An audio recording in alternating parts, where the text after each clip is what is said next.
لمصلحة أيضا حسان تنبكتي، طويلة لكنها بدون تركيز، خاطئة من إيباريز، استعادة كرة سريعة، مالكوم يحاول تغيير اتجاه اللاعب في اليسار، خطيرة خطيرة خطيرة خطيرة خطيرة خطيرة يا إلهي،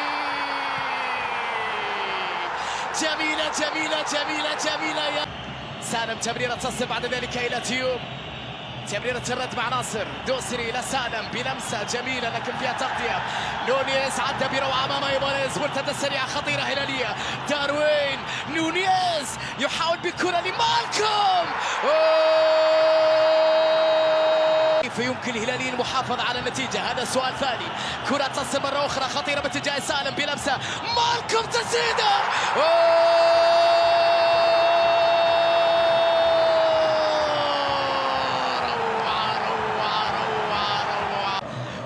ومع أفضلية هلالية في أحداث هذه القمة حتى الآن. كرة تصل مرة أخرى لمصلحة ميو، لمسة وفرصة متاحة للبريكان في راس بكرة عرضية خطيرة، هدف هدف أهلاوي في الوقت اللي فيه يا إسري قلل من قيمة الهجوم الهلالي وترك الكثير من المساحات.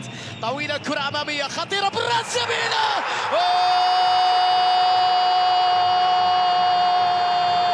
هذه الركنية، هذه العرضية بالراس،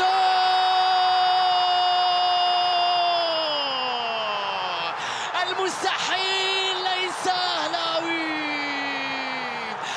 المستحيل ليس